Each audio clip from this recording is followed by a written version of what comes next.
So you're against it. Yeah, I'm against it, and you're for it. Because you just want to have you want to catch a breather. No, Okay. not just that. Not just that. Look at camera.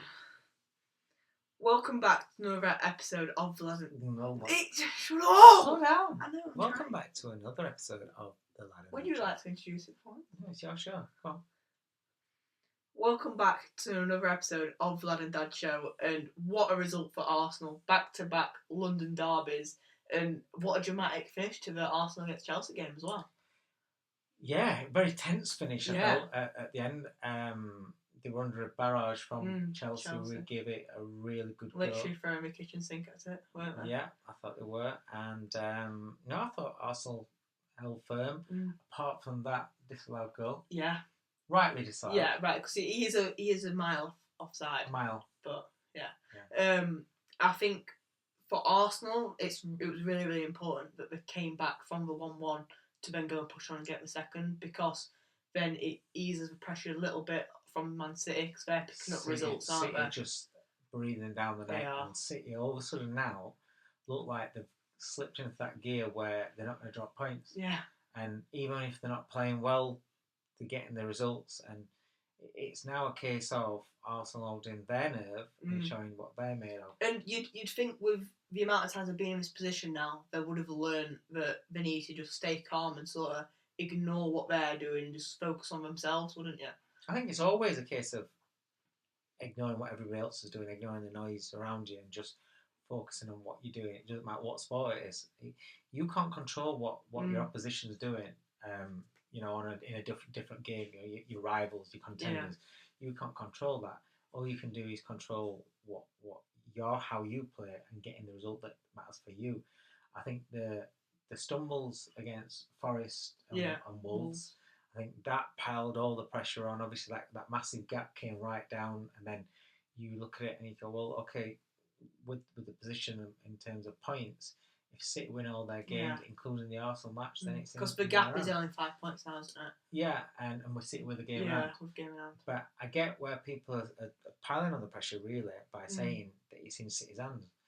But it's not actually just in City's hands, because if Arsenal win every one of their games... And beat City. Including beating City, then it's actually in their hands. So it's not just a kick. I think there seemed to be a bit of a narrative that was put out where people were saying it's in City's hands now. But it's not. Arsenal do still control their destiny. But like I said, I think it was important that they bounced back really well. Yeah. And the two games against their London rivals in Spurs and then Chelsea, they were games coming off the back of Forest, coming off the back of Wolves, those drop points where you could be thinking they're going to drop points. Definitely, yeah. Massive pressure, massive rivalry, atmosphere in there. You can feel tension coming through the TV screen with the fans. Yeah, definitely. That's a big factor, that the atmosphere and the tension at the Emirates. So, one word answer: do they win the league? Oh, do you know what? I can't give a one word answer. Come on, don't sit on the fence. I've said all along, yes. Yeah, I think they will. Yeah. Do you? No. You still don't. You've always thought they're not going to, haven't you? Yeah, I think they'll. I don't want to use the word bottle, but but you have done. Don't start bottling it now, son. I think they'll just come up short. I don't want them to, but I just have this gut feeling that they will. You can almost feel, especially. I mean, I don't know what Arsenal fans feel like, but obviously we're neutrals because we're Man United fans. But you can almost feel that pressure from City. Yeah. And you can feel that breathing down their neck. Do you know what I mean? So yeah, I'm going to stick with it because I did say Arsenal. And I think these two games that they just had, I think will give them that belief back again. I think as well with Arsenal, a big factor which could make them win the league is the set pieces, because they are very, very dangerous with set pieces. Like today, the 2 goals came from corners. Excellent deliveries from Declan Rice. He's brilliant. Getting on the end of it is just a vital factor for them. So yeah. Yeah, Yeah, the set pieces are massive for them. Mm. Abbey said that Chelsea score from set Yeah. pieces as well, didn't they? Yeah. Got some talent there on set pieces. Declan Rice and Reece James. Yeah. That'll be good going for the World Cup. Yeah, definitely. Yeah. So that's one to look out for. Hopefully that pays off for England. But yeah, I think it's going. This is what you want as a neutral. Yeah.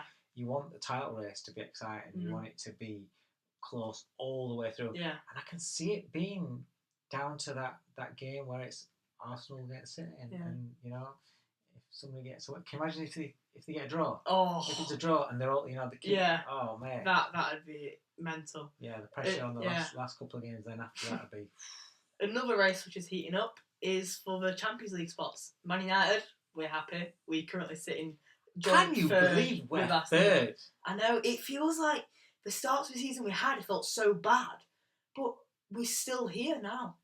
So it's like, it's mental, isn't it? It is madness. I mean, I'd have never thought that going back a couple of months, 3 months, 2.5 months or so, you'd have never thought that we were going to be challenging for third position.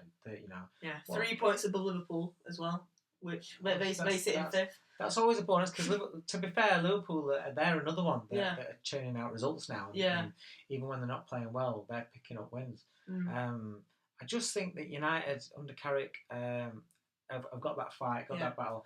When like today, for example, beating past 2-1, went 1-0 down. That's what I'm saying. They'll go a goal down, but they're responding really well now. Whereas beforehand, go a goal down, and you're like, how are they going to get another goal? Yeah, it's like they sort of look to that sort of roll over and die, didn't they? Yeah. Whereas now they've got that fight, the battle. Benjamin Chesko's hit a good run of form. Yeah, what is it, 7 8 games? Yeah, I think so. Yeah, he's flying. He's doing really well and got a start today. Yeah, and I know he's been sub and coming on the scoring and been spoken about as super sub. Super sub, yeah. But today he started and he got his goal. So it's exciting times, isn't it? Good time. Yeah, it's good times for United. And I think as well, what helps us in a way is that we don't have European football. So it's massive. Yeah, if you look at Villa, how they were a couple of weeks ago before the European football sort of came into full flow, they were doing really well. But now they've dropped off. They're below us in joint third now. Yeah. But I feel like we have a real advantage there because we're having less games, more time on the training ground to sort of go over tactics and how we're going to play. More time for training, more time for recovery. Yeah. I think that's huge. Going back to that, going back to the title race, that, now you've brought that up, that's a really good point for Arsenal. I think Arsenal are in all four competitions still. Yeah. So, I mean, they've got the Carabao Cup final soon, but City, they're in Champions League, FA Cup. So they're in 3. They're in 3. Premier League. So they're in 3, Arsenal in 4. Again, so it's a lot of games still to be played for both teams, but you've got to think there. So if you're in Arsenal's position, and if you've got an important game, obviously you need to get every 3 points on the table for the Premier League because City are reading 9-8. But if you've got a big game in the Champions League, what are you doing? Are you resting? Are you resting players? Yeah, it's like because it's what do you prioritise? Do you want to go in the Premier League or do you want to go in Champions League? And in a way, you could sort of flip that with Spurs. Because Spurs, they're battling relegation.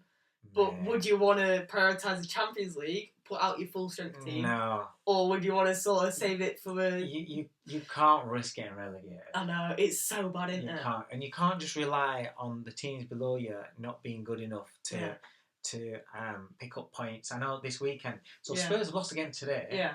But this weekend, West Ham have lost. Forest have lost. So it's kind of like they're lucky. Yeah, they're still 4 points above. It's a case of just staying up because other teams are worse than you. You can't gamble that. So here's a thing for you, right? So in European places this year, we, as a Premier League, we have 9 teams in there. We have 6 in the Champions League, 2 in the Europa League, and 1 in the Conference League. That's just so many teams than there should be. It's called the Champions League. Right. And Spurs, they are in there and they're fighting relegation. And they finished 17th last year. But the rules are, if you win the Europa League, you go in. Yeah, I get that. I get the rules and all that. That's why we've got so many. But still, you can't call it Champions League and have 6 teams from the same country in that year's competition. Yeah. That's not a Champions League. Yeah, but right, I get that. So you obviously have your 4, and now it's expanded to 5. I think what it should be is top 3, maybe.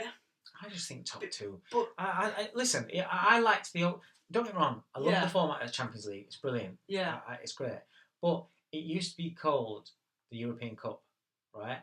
Instead of it being Champions League, just call it like European League or Europe. You know, that's what it is, isn't it? Yeah. Call it European League or European Cup or something. Mm. It's not the Champions League because there's teams in there that aren't champions. But there's one champion every year. Yeah. From each country, from each.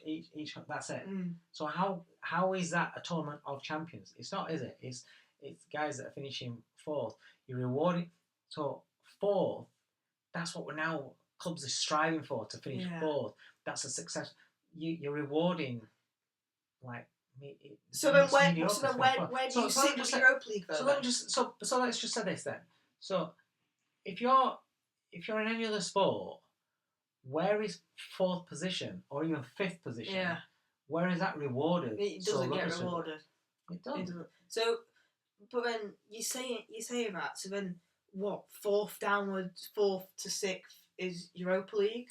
So because I think the reason why I said 3 places maximum is because then in every league is because say someone from that league wins the Europa League, that rule is then go and progress into the Champions League.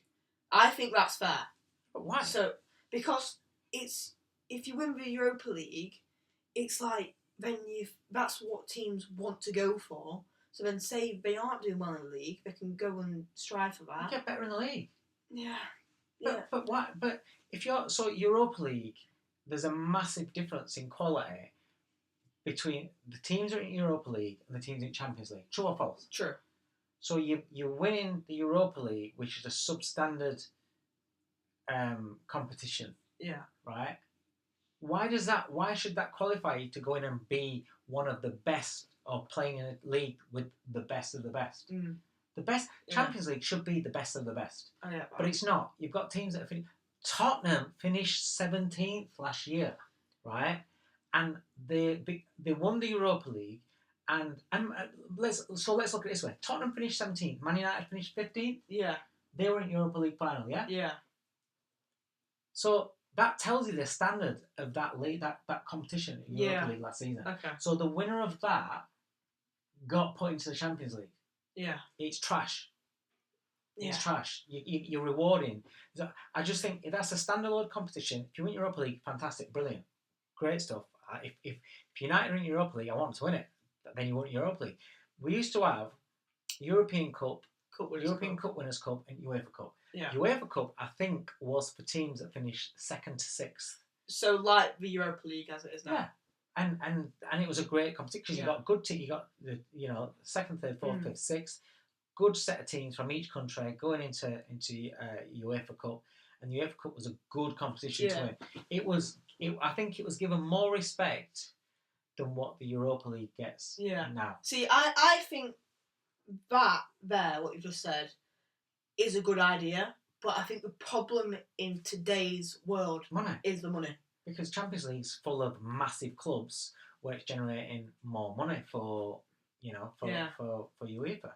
And for the clubs themselves. So, I understand why it's there, and I love it while I'm watching it and it's there. But my only gripe is you're getting teams that are pretty much not the best teams in their league and country, playing, and it's in a it is a problem, but it's like, is it going to get resolved because of the money? Oh, no, this is it. Listen, this is it to stay, because this is probably the way that they're staving off this Super League, and that's how it'll be. But in closing on this, I just think in today's world, I just think 6 teams from one country, which is great for England because that's what we want.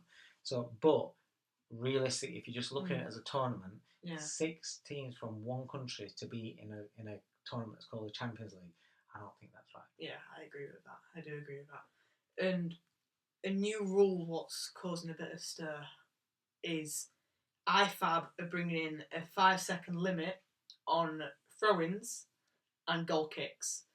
I don't agree with this. Why? I really don't, because so throw-ins, fair enough, because a lot of times now teams are seeing them as a set piece where it's taking 40 seconds to put everyone in a box, a long throw, maybe score. So I agree with that bit, but the goal kicks I strongly disagree with, because as a player, say you are defending the entire game and you've just defended a corner, it's gone out for a goal kick. They then have 5 seconds to get set back up and into their shape and play out and try and play out. But also, you're taking away the respite for them. So, as a player, when it's a goal kick, you sort of walk back into your shape, get a breather as you can. Get fitter. Yeah, but it's well, like... Look at you, your generation, you want to I know, but as well, it's not right for the teams who are like getting pinned back. Say it's like they're winning 1-0 and they scored earlier. Yeah. And it's a lowest league team. They're getting pinned back. They're not having that time to sort of regroup. But also, I think it could lead to where players are going down more for a fake injury. But they do now. Yeah, but it could increase because they're getting more rest. I think they do now. We've seen it. They go down. They're feigning head injuries so they can game has to stop. They're saying they've got cramp. They're down there and they're doing it now. So what do you think to this new rule? Because it's going to start from the World Cup onwards. So I get what you're saying about it's when they're taking too long and things like that. The throw-ins, I don't mind it on the throw-ins. Yeah. Like 5 seconds, boom, you got to go, because a throw-in's a throw-in. But having said that, going back in way, this new, everyone's getting on about these long throw-ins. We used to have long throw-ins all the time. I remember Sheffield Wednesday used to have a right back called Mel Sterling, and his throw-ins were like corners all the time. But a lot of players used to do that. They just toss the ball straight into the penalty box from wherever they were really. So it was always a thing, but it was never a thing where they took so long. Yeah. I think what you're saying now is players are looking for respite, looking to reset. I don't mind the 5 second rule. It's kind of like makes it a little bit of a quicker game. Not in basketball. Yeah. Where you got to be quick and go. So you agree with the goal kick bit as well? Don't really. It's not really something that. Yeah, let it happen. It's not something that I'd be good about. I'd be like, yeah, get on with it. Yeah, it's a goal kick. Take the goal kick. Also, it encourages you to also open your eyeballs. If the other team have been pressing you and all that attack on you, and then it goes out quick, it might encourage you to take a quick goal kick, cash them on break. Yeah, we might get more goals on that way where the other team have been suckered in on this attack, and then the goal kick, there's two players straight up there, and then they're on a 2v1 or something. Yeah, that's a good way of looking at it, actually, because could lead to more goals. Not bad. No, it's not bad, but the throwing. So you're against it. Yeah, I'm against it, and you're for it. Because you just want to have any you want to catch a breather. No, okay. not just that. Not just that. No, I I think it's just as well because the whole getting back into your shape stuff as well. What getting back in shape? Because then you've got more chance of keeping the ball instead of just kicking it up and open for best. So you want them to have more time to get back in shape? Yeah. Get back in shape quicker.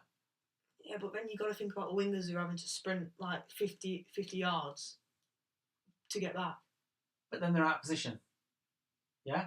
I'm about from the corner going up to. So the wingers are out of position because they need to run back. Yeah. Right. Well, does that not then perhaps create a goal opportunity, like I said, for a quick counter attack from the team that's defending? Yeah.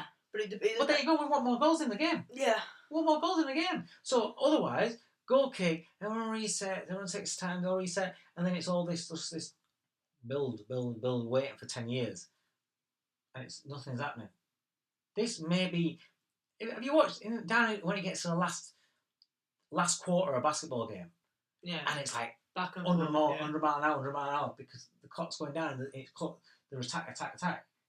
Well, it might get to the point where then it gets, you know, you got a 5 second rule. You got to get the ball back in play.